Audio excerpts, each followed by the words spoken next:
Graças a Deus. Até que enfim tivemos, depois de tantas notícias ruins, tivemos uma notícia boa, né? Começou a vacinação, ainda que tímida, porque o estado de Minas Gerais tem 854 cidades. É muita cidade. E em todas essas cidades tem profissionais da saúde trabalhando para salvar vidas. Mas eu acredito que agora nós vamos ter menos política em cima disso. Meus irmãos, nós vamos tratar dos últimos versículos de Gênesis, estou com Gênesis na cabeça, de Salmos de número 103. É que enquanto lia a leitura oficial, a leitura devocional, eu estava imaginando Noé com 600 anos. Você consegue imaginar Noé com um homem com 600 anos? E, se eu não me engano, depois disso viveu mais uns 200, né? Chegou até plantar uma vinha, tomar um vinho.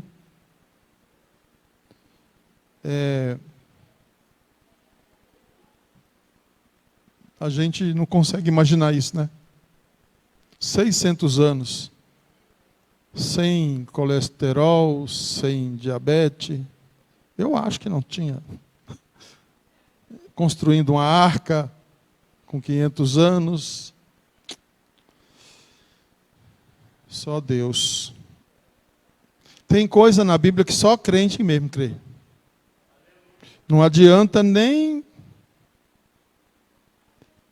falar que as pessoas não creem. Só crente crê. 600 anos.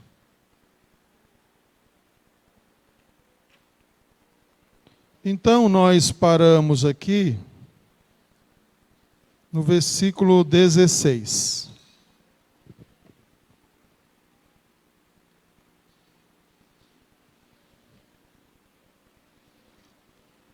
E no 17,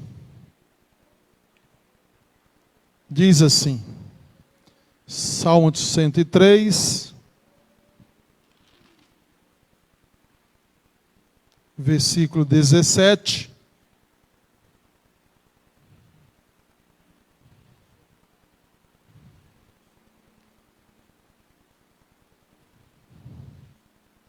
O texto diz: mas a misericórdia do Senhor é de eternidade a eternidade sobre os que o temem, e a sua justiça sobre os filhos dos filhos. Davi vem desenvolvendo o tema da brevidade da nossa vida. Esse versículo fala exatamente sobre, em relação à brevidade da vida humana, que é comparado como um sopro, que é comparado como a relva, que é comparado como a flor do campo, que é comparado com o vento que passa, para que a gente possa, para que não possamos nos esquecer de que, em relação à eternidade, a nossa vida é muito curta. Não chega a ser nem um pingo no oceano, de tão curta que é a vida. E a Bíblia trata essa vida humana como algo muito frágil. Comparado a um copo de cristal, mas daqueles bem fininho, que você não pode nem olhar para ele, já está quebrando. E eu fico pensando como ainda tem gente, como ainda tem pessoas que acham que é alguma coisa. Porque esse texto ele vai justamente nos ensinar que nós não somos nada. Que a nossa vida ela é um sopro. E justamente por causa desta brevidade, por causa desse passar ligeiro, nós devíamos aproveitar melhor a nossa vida em relação a Deus. O texto diz: a misericórdia de Deus, ela não tem fim. Isto é, ela é constante de geração em geração, sem falhas, sem interrupções. E o texto, e o salmista, ele vai mais longe, ele aplica isso a Israel, a todas as fases da sua vida, desde o chamamento de Deus para com a nação de Israel, até os dias de hoje, até que tudo se acabe. A misericórdia de Deus sobre esse povo não tem fim, e eu vou estender essa misericórdia sobre a vida da igreja, porque Israel e a igreja são pessoas que temem ao Senhor, ou deveria temer. Então nós somos alvo da misericórdia de Deus, constante. O texto diz, o texto fala, que é sobre aqueles que guardam os seus mandamentos.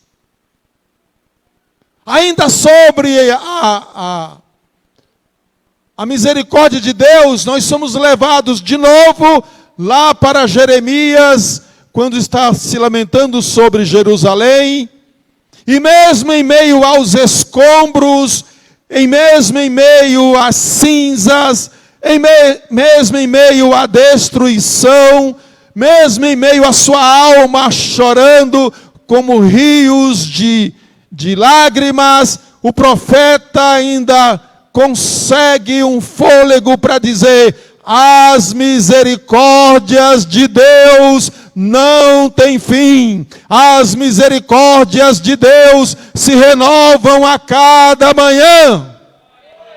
O difícil, o fácil é dizer: as misericórdias de Deus não têm fim, quando você se levanta com uma perspectiva boa, com a notícia boa. É fácil dizer quando está com saúde, quando as coisas vão tudo encaminhada, mas você olhando para a sua cidade, para o seu povo, para o templo que era referência na vida de um judeu, e ele dizer: as misericórdias, misericórdias, misericórdias de Deus não tem fim.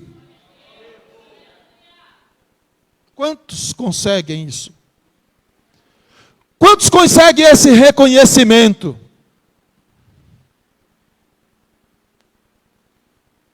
Quando tudo parece que não tem nem luz no fim do túnel. Aliás, não tem nem túnel.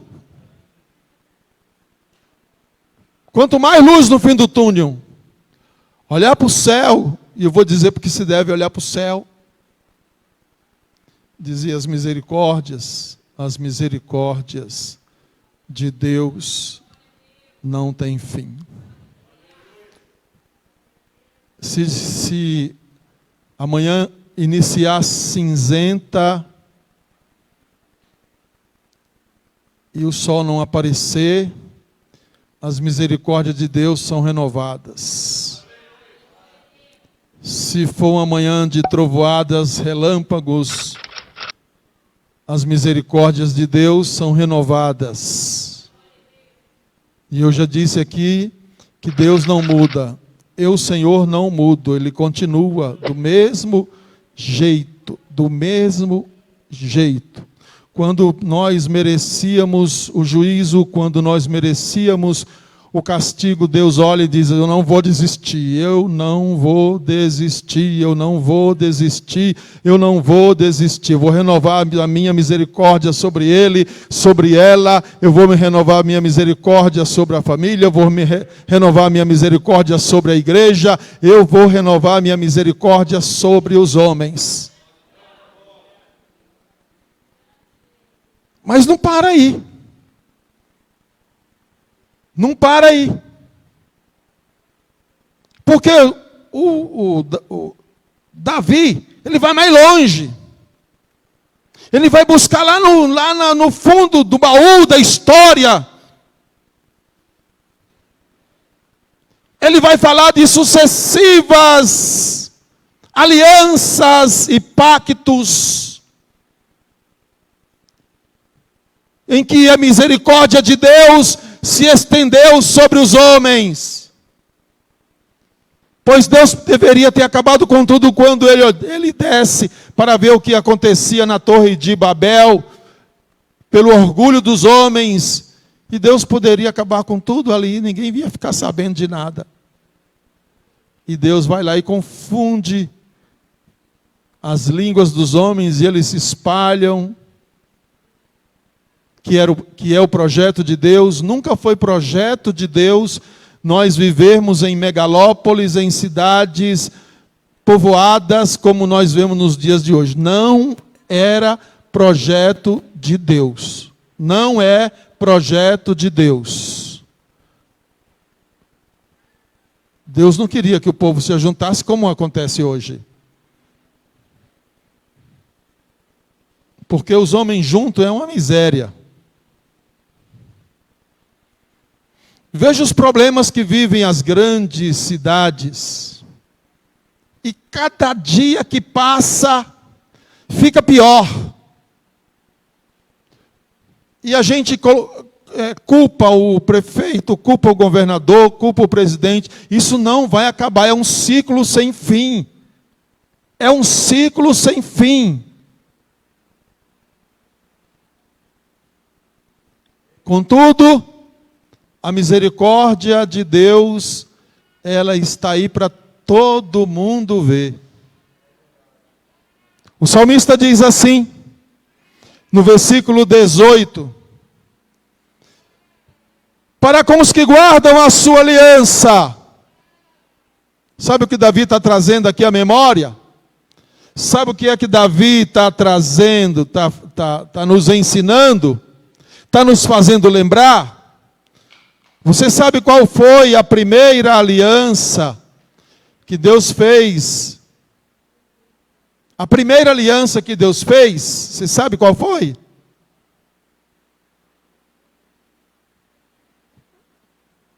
Responde aí, irmão, me ajuda, por favor. Responde aí, primeira aliança.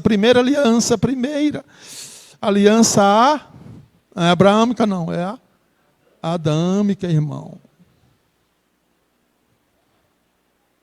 Aliança adâmica. Foi a primeira aliança que Deus fez.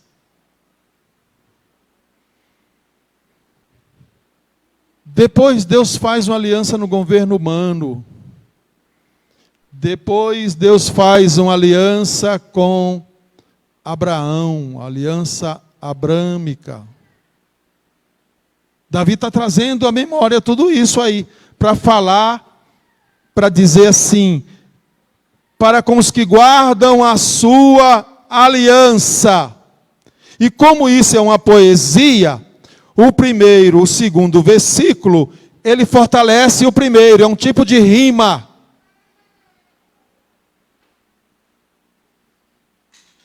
A aliança que Deus fez lá com Abraão, a aliança que Deus fez lá com Jacó, a aliança que Deus fez com Moisés, a aliança que Deus fez com a igreja.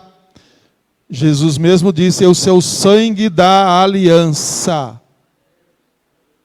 Então Deus é o Deus que guarda, é o Deus que cumpre, é o Deus das alianças.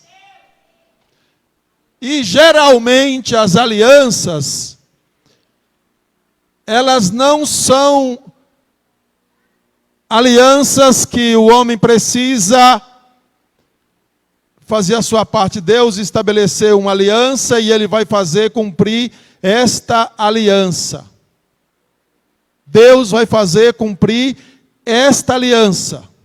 Mesmo o povo quebrando as alianças feitas, essas que eu já mencionei, principalmente na aliança da lei, que Deus estabelece no Sinai, quantas vezes o povo quebrou esta aliança? Só a caminho do deserto, só a caminho de Canaã. Deus assim, esse povo já me irritou 10 vezes. E quando chegou em Canaã, no tempo dos juízes, que eu já me referi aqui, 800 anos. No tempo dos reis, que eu já me referi aqui, há mais de 1000 anos. No tempo dos Macabeus, que durou 400 anos. Aí depois entra a igreja. Quantas vezes essa aliança foi quebrada? E Deus diz assim, eu estou aqui, eu sou Deus da aliança, eu sou Deus da aliança, eu sou Deus da aliança, eu sou Deus da aliança, eu sou Deus da aliança. Deus não quebra aliança, porque Ele diz, ainda que nós sejamos infiéis, Ele permanece fiel e não pode negar a si mesmo. Os que guardam a sua aliança,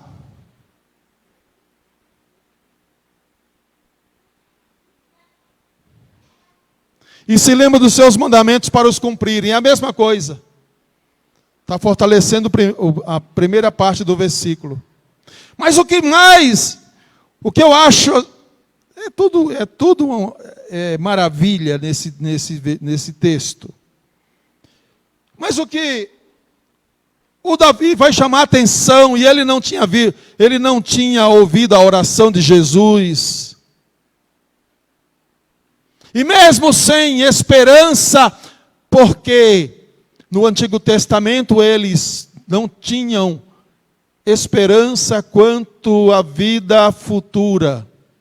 Era um lampejo de salvação, não é como nós acreditamos hoje, salvação pura e simples, salvação grandiosa, salvação de cruz. Hoje nós nascemos com esperança, encontramos Jesus, essa esperança se renova. No Antigo Testamento eles não tinham isto. Eles não morriam nessa esperança, nessa certeza. Isso foi se desenvolvendo depois. Mas agora ele chama a atenção e diz assim: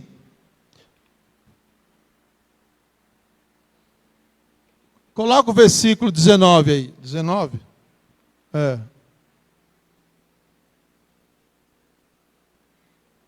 Olha aí.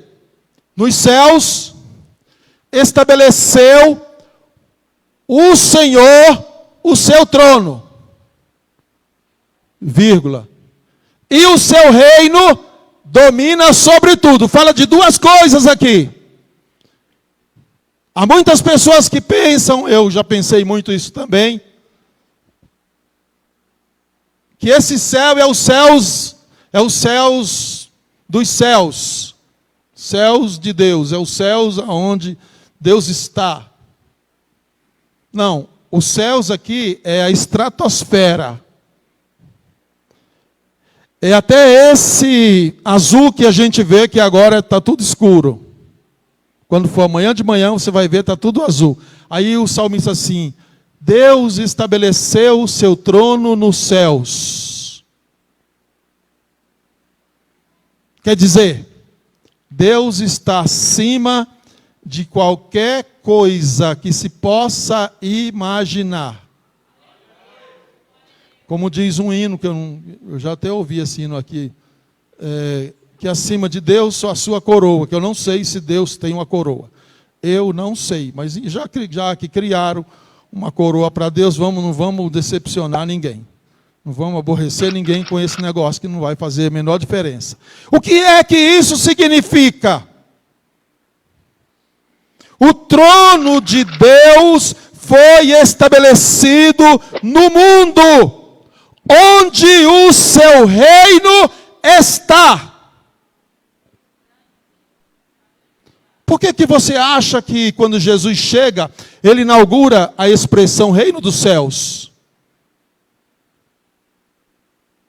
Porque é lá que Deus está, acima de todos os homens, acima de todas as criaturas. Deus estabeleceu o seu trono lá. Quer dizer, Ele que governa, Ele que vê, Ele que sabe de passado, de presente, de futuro, acerca de tudo que você possa imaginar. Eu sei que isso é quase que incompreensível à nossa mente finita. É como querer colocar o oceano em um copo de água. Não é possível. Quando nós lemos, Deus estabeleceu o seu trono nos céus. Acima da sua cabeça existe um Deus. Eu acho interessante que algumas autoridades religiosas, mesmo aquelas que são idólatras, a maioria delas, até os do mal, eles usam um chapeuzinho na cabeça. Já perceberam isso?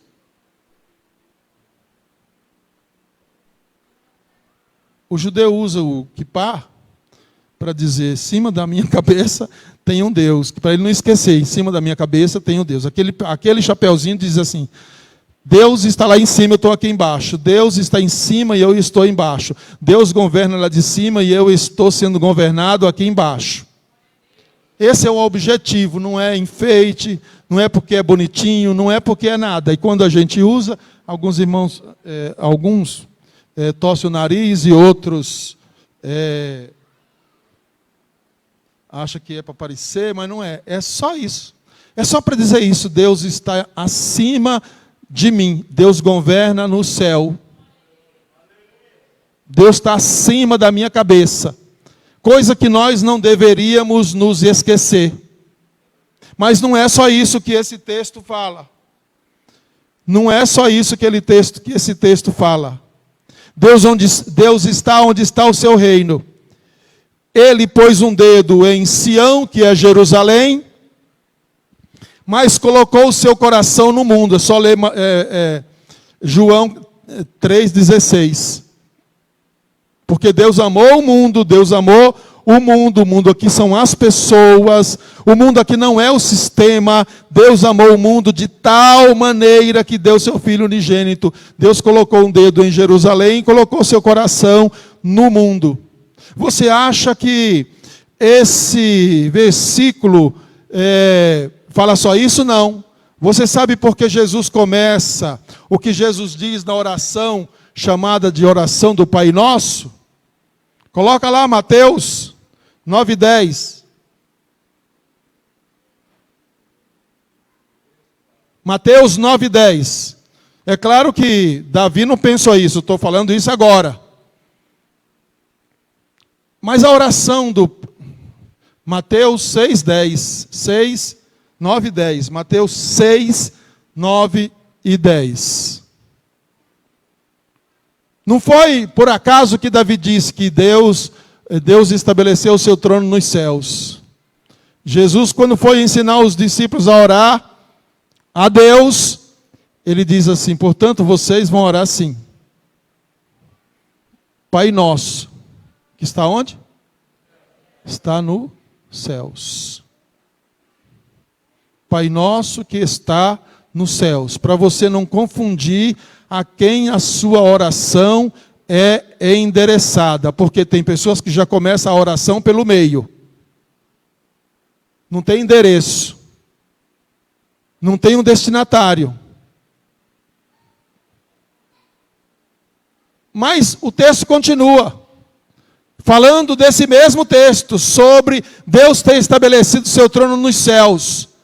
Venha o teu reino e faça-se a tua vontade, aonde? Assim na terra, como nos céus.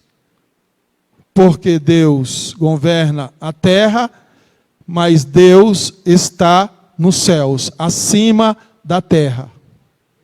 É isso que o texto vem nos ensinar. Quando nós lemos esse texto, nós somos levados lá para a oração de Jesus, que é para a gente não esquecer. Quando você orar, você tem que saber para quem você está orando. Para o nosso Pai que está no céu. E no céu só tem um, que é Deus. Para você não se confundir.